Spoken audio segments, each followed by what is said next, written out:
I am not going to be able to retire unless I get this business going. That was a direct quote from a medical professional / entrepreneur who I had a call with the other day. I want to share with you that story and then the 6 simple and free fixes I told her that she needs to make right now to start pointing her in the right direction to create more revenue for her business with the help of podcasting. This is Profits Through Podcasting, where we help health-focused entrepreneurs generate leads and revenue for their businesses through podcasting. I'm your host, Joel Oliver. Let's get into a bit of backstory here about this entrepreneur and the conversation that we had. Typically here at East Coast Studio, and I'm having what I call a podcast vitality call, aka discovery call.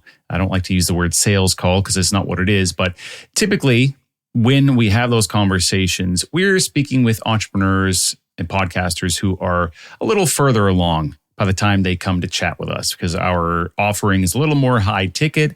So anyone that would be interested or able to take advantage of that offer would be somewhat established in their entrepreneurship and podcasting journey, likely doing their business full time. They've been podcasting for a while, or at the very least, they've got a budget to pay for production. Okay, so one thing that is different or more rare about this call that I had is that it was with a struggling entrepreneur. So she's working in a medical profession, multiple jobs actually at this point, trying to get a side hustle going with some online courses and wants to eventually transition fully into that. And she's feeling extremely stuck, burned out. Like I mentioned, she actually said, if I don't get this going, I'm not going to be able to retire. I'm just going to have to keep working. I don't have enough income. And through all this, she, for the business, just hasn't been able to get proper help. Everyone seems to have an answer who she speaks to, but nothing is working. It's just stalled. She's feeling like she's on a treadmill. Nothing is happening. Stuck is really the best word to describe it. And I know I have felt that way. I still do from time to time, and highly likely you felt that way also. And if you have never felt stuck in life or as an entrepreneur, I'd love to chat to find out how that happened. So some of the key things that she expressed to me, especially when it comes to some things relating to the podcast, she was struggling with the time and effort required to create the podcast episodes. And she was spending what I will call an astronomical amount of time on each episode. They were relatively short, and she was spending almost 10 hours per episode working on what I'm not really fully sure. I tried to understand. I know a lot of it had to do with editing. There wasn't a whole lot of show notes to even write. So it was a lot to do with editing and the preparation process to some degree. So that was a big problem. She's also, like I mentioned, limited on budget, so very uncertain about what to prioritize. Like, what's going to give me the most bang for my buck right now? What should get my attention next? She's also working with a company who does marketing for her and feeling like they're really not doing much. So she's spending the little bit of budget that she does have, she's spending that mostly on this company, and they're not really doing anything. And I even saw that myself. I checked her social media, hadn't been updated in months. The websites really needed a lot of updating and changes. I heard that the company is giving her the runaround. Really not a good situation to be in, especially locked in a contract there and not able to leave that. So, of course, she's just feeling overwhelmed, trying to manage the podcast, her websites, her other jobs and responsibilities in life. When we look at the podcast specifically, she has been podcasting for a while. She actually thought this was the next thing. Growing her podcast, that was going to be the secret to unlock business success. And that's actually how we ended up talking. She saw our company, saw that we can help grow the podcast, help take tasks off her plate to free up her time. So she was thinking, after trying other things that didn't work, maybe this is finally the key to my problems, and I can finally start generating leads and revenue for the business if I just improve and grow this podcast. Now, the issue with being in a place like this is, depending on who you talk to, you're going to get different answers. And I really have a problem with taking someone's money, even if you know your business isn't the right solution. Not only is that dishonest, but I think it often screws you over as a business owner, because then you have to deal with a bad client who's not a good fit, and that can bring all sorts of headaches.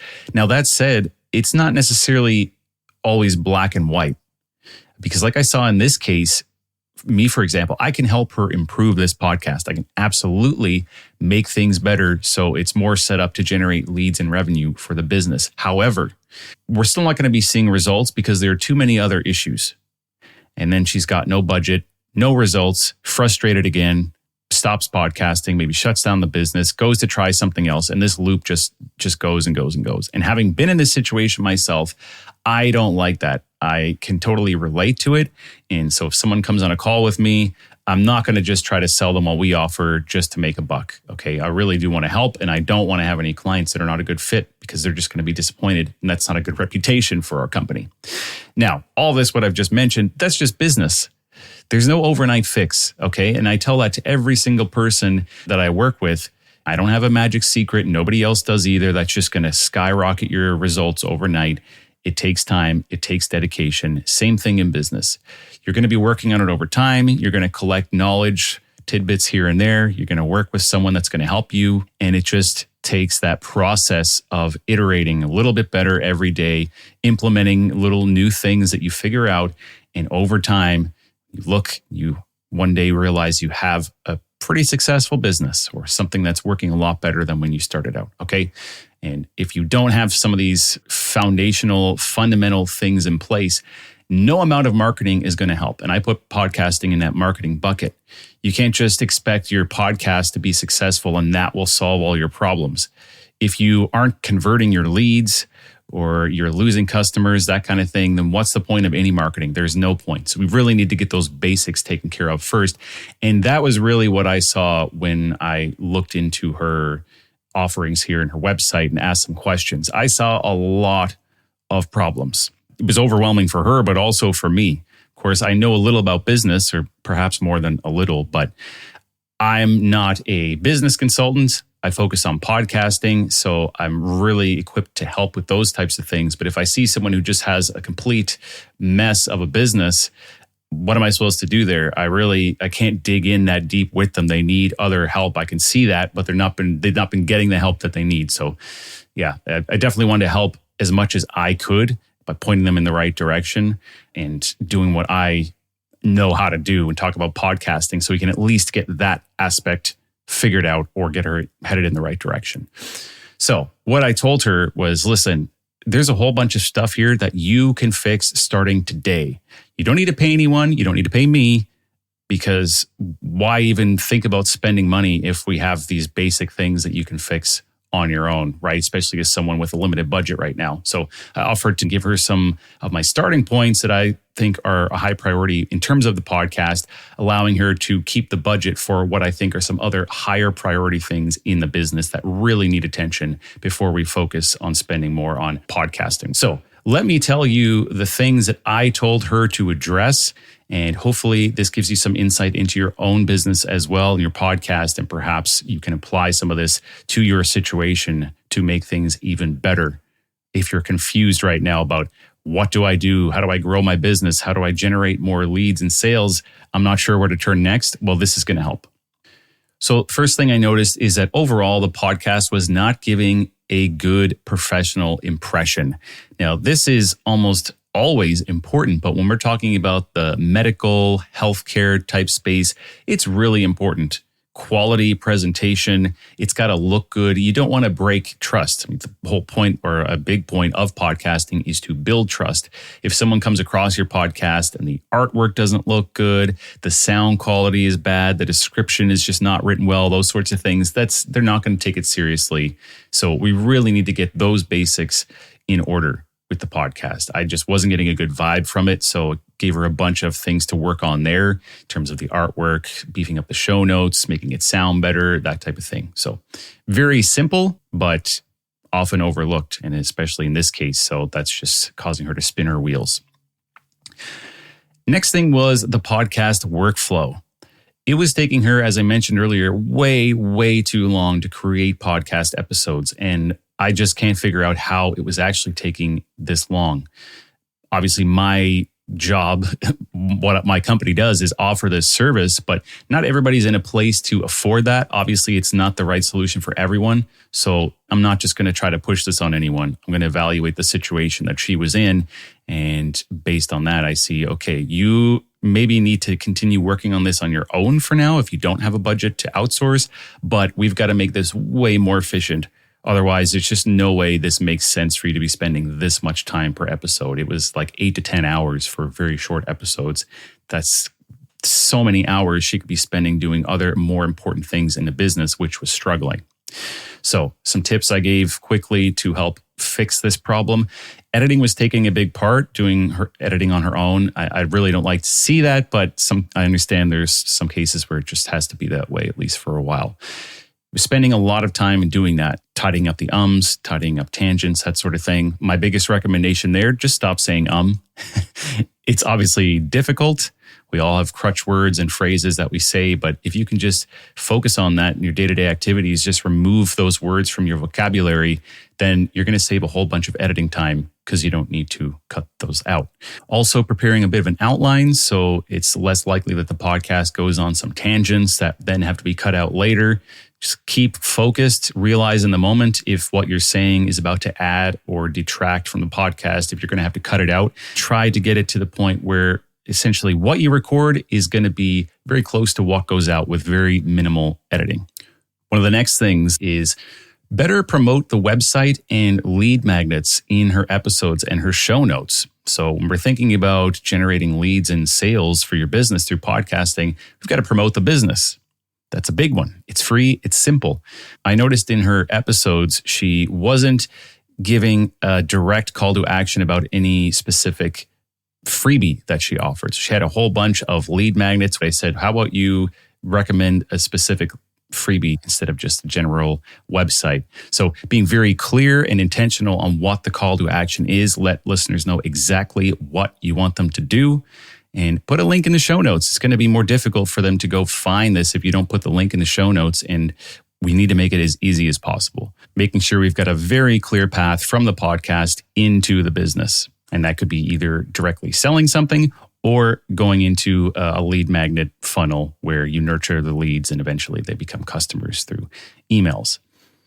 And on that note, I will mention that one of the questions I asked her, and this is something that was a huge indication to me that we needed to not focus on the podcast just yet, was no follow-up email sequence from those lead magnets. So she's getting traffic to the lead magnets. People were downloading these freebies and there's no follow-up emails. And she expressed frustration that, well, they're getting all the free things, but nobody's buying anything. And I said, this is very common. People need more touch points. They need more time before they trust you and want to buy something from you. You've got to have an email follow-up sequence for these things. And this is why I cannot say that focusing on the podcast just yet is your biggest priority, because you're already getting leads coming in and you're not doing anything to convert them. So that's a huge problem. Focus on that first. So try to make that very clear. But of course, continue on with my free podcast advice. The next thing that she could implement almost right away was fixing some website issues, some shortcomings on her website. There were no links to subscribe to the podcast. That's not good. People are landing on your site. They see that your podcast exists. You want them to be able to subscribe if they desire. And to make that easy, you've got to have subscribe links there. Very, very basic thing. And there were none on the website, or maybe there was only one or something like that. But that was an easy thing to implement. Also, something that's a little more difficult to implement, but highly, highly important, was proper episodes on the website, embedding these properly on the site. Now, the reason here, without getting too deep into it, is for SEO, search engine optimization, ranking higher in Google. You can do this if you have more quality content on your website. And the great thing about podcasting is when you write those show notes, those summaries, which should be 200 to 300 words at least, that can count as content for Google. You just need to put it on your website and it'll just benefit your SEO. And you're really not doing any extra work. You're just making the episode and doing the show notes, which you would have anyway.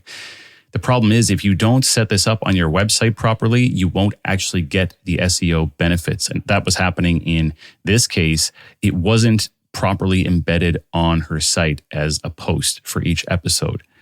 So the show notes did exist, although, as I mentioned, they were kind of light, but they weren't even actually on her website when you look at it through Google's eyes.